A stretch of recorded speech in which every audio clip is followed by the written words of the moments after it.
കോട്ടയം വഴി ഓടുന്ന തിരുവനന്തപുരം കാസർഗോഡ് 16 കോച്ചുകളിൽ നിന്ന് 20ലേക്ക് വർദ്ധിപ്പിച്ച് സർവീസ് നടത്തിയത് കഴിഞ്ഞ ദിവസമാണ്. ജനുവരി 11 ആദ്യ സർവീസ് ദിനത്തിൽ 20 കോച്ച് വന്ദേ ഭാരത് വമ്പൻ ഹിറ്റായിരുന്നു. 100% ബുക്കിംഗാണ് ട്രെയിൻ ലഭിച്ചത്. ഇതിന് പിന്നാലെ ആലപ്പുഴ വഴി പോകുന്ന വന്ദേ ഭാരതിലും കോച്ചുകളുടെ എണ്ണം കൂട്ടാൻ പോകുകയാണ്. നിലവിൽ 8 എണ്ണം മാത്രമാണ് കോച്ചുകൾ. ഇവ 16ലേക്ക് വർദ്ധിപ്പിക്കും. എണ്ണത്തിൽ ഇരട്ടി വർധനയാണ് തിരുവനന്തപുരം മംഗളൂരു തിരുവനന്തപുരം വന്ദേ ഭാരതിലുണ്ടാകാൻ പോകുന്നത്. ട്രെയിനിന് കേരളത്തിലെ യാത്രക്കാരിലെ വലിയ ജനപ്രീതിയാണ് തീരുമാനത്തിനു പിന്നിൽ. എന്നാൽ എന്നു മുതലാണ് ഓടിത്തുടങ്ങുക എന്നത് പ്രഖ്യാപിച്ചിട്ടില്ല. നിലവിലെ 512 സീറ്റുകൾ എന്നത് വർദ്ധിപ്പിച്ച് 1024 സീറ്റുകളാകും. 38 വന്ദേ ഭാരതുകളാണ് 8 കോച്ചുകളായി സർവീസ് നടത്തുന്നത്. ഇവയിൽ പകുതി സീറ്റെങ്കിലും ഒഴിവുണ്ട്.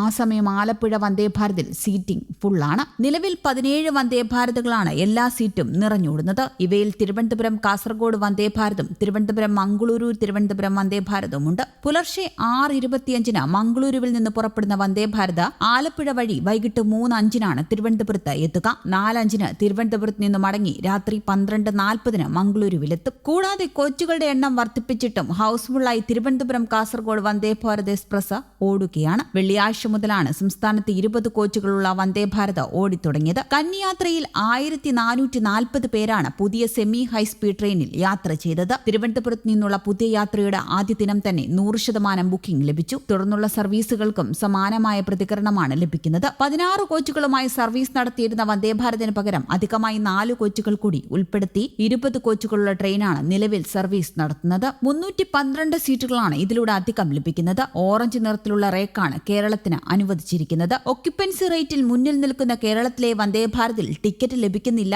എന്ന പരാതിക്ക് ഇതോടെ പരിഹാരമാകുമെന്നാണ് പ്രതീക്ഷിക്കുന്നത്. എന്നാൽ കൂടുതൽ സീറ്റുകളായിട്ടും യാത്രക്കാരുടെ എണ്ണം കൂടുകയാണ്. മറ്റ് വന്ദേ ഭാരത് എക്സ്പ്രസുകളെ അപേക്ഷിച്ച് 15%-ലേറെ സംഭരണശേഷിയുള്ളവയാണ് 20 കോച്ചുള്ള വന്ദേ ഭാരത്. കാഴ്ച വൈകല്യമുള്ളവർക്കായി പ്രത്യേകം രൂപകൽപ്പന ചെയ്ത സംവിധാനം, അത്യാധുനിക സൗകര്യങ്ങളോട് കൂടിയവയാണ് പുതിയ റേക്ക് പുറത്തിറക്കിയിരിക്കുന്നത്. ഉച്ചയ്ക്ക് 1:20 കാസർഗോഡ് എത്തും. വരും ദിവസങ്ങളിലെ ടിക്കറ്റ് ബുക്കിംഗും ഫുള്ളായിട്ടുണ്ട്. രാജ്യത്ത് തന്നെ മികച്ച ഒക്യുപ്പൻസിയിൽ ഓടുന്നത് കേരളത്തിലെ 2 വന്ദേ ഭാരത് ട്രെയിനുകളാണ്. പുതുവർഷത്തിലേക്ക് കടന്നതോടെ Vande Bharat എക്സ്പ്രസുകളുടെ service railway ക്രമീകരിക്കുകയായിരുന്നു. ലാഭത്തിലോടുന്ന സർവീസുകളിൽ കൂടുതൽ യാത്രക്കാരെ ഉൾക്കൊള്ളിക്കാനുള്ള പദ്ധതിയാണ് ഒരുക്കിയിരിക്കുന്നത്. ഇതിന്റെ ഭാഗമായാണ് കേരളത്തിലേക്ക് 20 കോച്ചുകളുള്ള വന്ദേ ഭാരത് റേക്ക് കൊണ്ടുവന്നത്. അതിനിടെ യാത്രക്കാരുടെ പ്രിയം ഏറ്റുവാങ്ങിയതിന് പിന്നാലെ വെള്ളിത്തിരയിലും അരങ്ങേറ്റം കുറിച്ചിരിക്കുകയാണ് വന്ദേ ഭാരത് ട്രെയിനുകൾ. വന്ദേ ഭാരത് എക്സ്പ്രസിന്റെ വാണിജ്യോപയോഗത്തിന് പശ്ചിമ റെയിൽവേ അനുമതി നൽകിയതിന് പിന്നാലെയാണ് ഈ നടപടി. മുംബൈ സെൻട്രൽ സ്റ്റേഷനിലാണ് ആദ്യ ഷൂട്ടിംഗ് നടന്നത്. ഷുജിത് സിർക്കാർ സംവിധാനം ചെയ്യുന്ന ചിത്രത്തിലൂടെയാണ് വന്ദേ ഭാരതിന്റെ കന്നി സിനിമാ പ്രവേശനം. വെസ്റ്റേൺ റെയിൽവേയുടെ പ്രധാന റെയിൽവേ ടെർമിനലുകളിലൊന്നായ മുംബൈ സെൻട്രൽ സ്റ്റേഷന്റെ 5-ാം നമ്പർ പ്ലാറ്റ്ഫോമിൽ വെച്ച് മുംബൈ അഹമ്മദാബാദ് പാതയിൽ സഞ്ചരിക്കുന്ന വന്ദേ ഭാരത് ട്രെയിനുകളിൽ ഒന്നായിരുന്നു ആദ്യത്തെ സിനിമാ ചിത്രീകരണം നടന്നത്. കൃത്യമായ മാനദണ്ഡങ്ങൾ അനുസരിച്ച് സിനിമാ ചിത്രീകരണത്തിനായി ട്രെയിൻ ഉപയോഗിക്കാൻ അനുമതി നൽകിയെന്നാണ് പശ്ചിമ റെയിൽവേ അധികൃതർ വ്യക്തമാക്കിയത്. വന്ദേ ഭാരതിന്റെ ജനപ്രീതി കണക്കിലെടുത്ത് കൂടുതൽ സാധ്യതകളിലൂടെ വരുമാനം വർദ്ധിപ്പിക്കാൻ ലക്ഷ്യമിട്ടാണ് ട്രെയിനുകൾ ഷൂട്ടിങ്ങിനായി അനുവദിക്കുന്നത്. 2024-2025 സാമ്പത്തിക വർഷം 4 പരസ്യചിത്രങ്ങൾ, 3 ഫീച്ചർ ഫിലിമുകൾ, ഒരു വെബ് സീരീസ്, ഒരു TV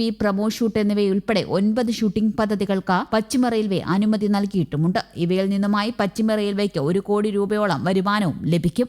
news desk Kerala Kaumudi.